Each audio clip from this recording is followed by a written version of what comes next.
কি ঘটেছিল এয়ার ইন্ডিয়ার বিমানের সাথে?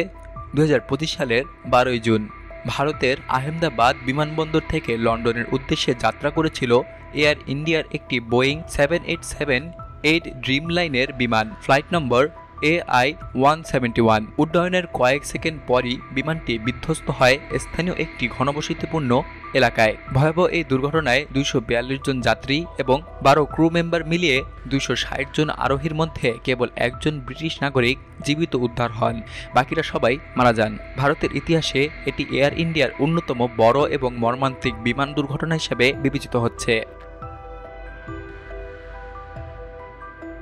জ্বালানি সরবরাহ বন্ধই ছিল দুর্ঘটনার মূল কারণ। দুর্ঘটনার প্রাথমিক তদন্তে উঠে এসেছে চমকপ্রদ একটি তথ্য।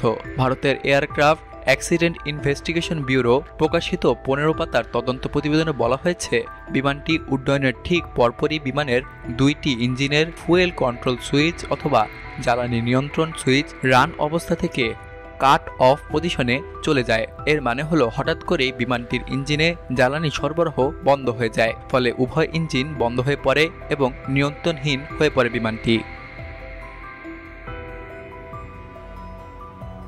ককপিটে বিভ্রান্তি, পাইলটরাই জানতেন না কে সুইচ বন্ধ করলো। ব্ল্যাক বক্স থেকে উদ্ধারকৃত ভয়েস রেকর্ডিং বিশ্লেষণে দেখা গেছে, ককপিটে দুই পাইলটের মধ্যে হতবাক কথোপকথন।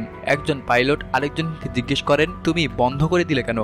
অপরজন জবাবে বলেন, আমি কিছু করিনি। এই বক্তব্য থেকে বোঝা যায় ফুয়েল সুইচ বন্ধ করার সিদ্ধান্তটি ছিল না কোনো সচেতন মানুষের কাজ, বরং এটি হতে পারে যান্ত্রিক অথবা সফটওয়্যার ত্রুটি কিংবা ভুলবশত হাত লেগে ঘটেছে এমন কিছু। শেষ মুহূর্তের মরিয়া চেষ্টা এবং মেডে সংকেত। আন্তর্জাতিক সময় অনুযায়ী সকাল 8:08:52 বিমানটির 1 নম্বর ইঞ্জিনের ফুয়েল সুইচ আবার রান অবস্থায় ফেরত আসে এবং ঠিক 4 সেকেন্ড পর 2 নম্বর ইঞ্জিনেরও সুইচ ফিরে আসে চালু অবস্থায়। কিন্তু তখন খুব দেরি হয়ে গিয়েছিল।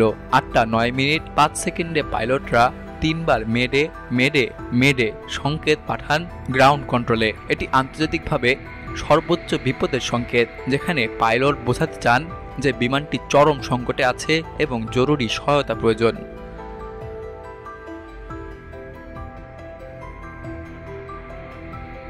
জ্বালানি মান নিয়ে প্রশ্ন থাকলেও পরীক্ষায় সন্তোষজনক ফলাফল। প্রাথমিকভাবে ধারণা করা হচ্ছিল জ্বালানির গুণগত মান খারাপ হওয়াই হয়তো ইঞ্জিন বন্ধ হয়ে যাওয়ার কারণ। তবে তদন্তে দেখা যায়, বিমানটি যে উৎস থেকে জ্বালানি নিয়েছিল সেখান থেকে নমুনা সংগ্রহ করে পরীক্ষায় ফলাফল সন্তোষজনক পাওয়া গেছে। অর্থাৎ দূষিত জ্বালানি কিংবা তুষার জমাট বাঁধার কোনো প্রমাণ পাওয়া যায়নি। ফলে দুর্ঘটনার কেন্দ্রে এখন সফটওয়্যার অথবা অটোমেশন ত্রুটি কিংবা মানবিক ভুলের সম্ভাবনাই সামনে চলে এসেছে।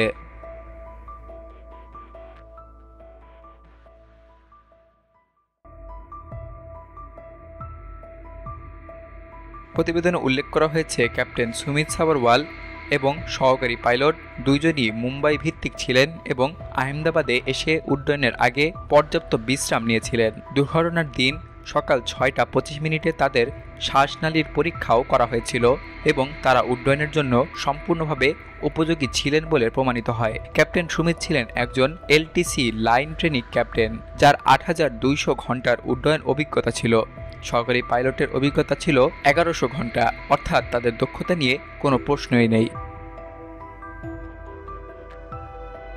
রহস্য এখনও পুরোপুরি উন্মোচিত হয়নি।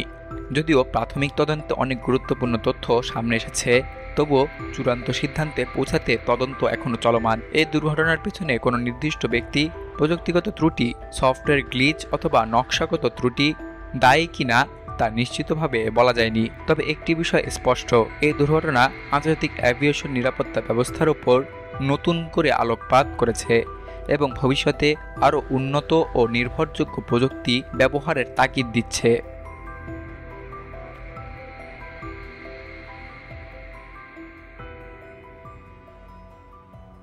বিলিয়ানুর নিউজ ডেস্ক, বাংলাদেশ কণ্ঠ, ঢাকা।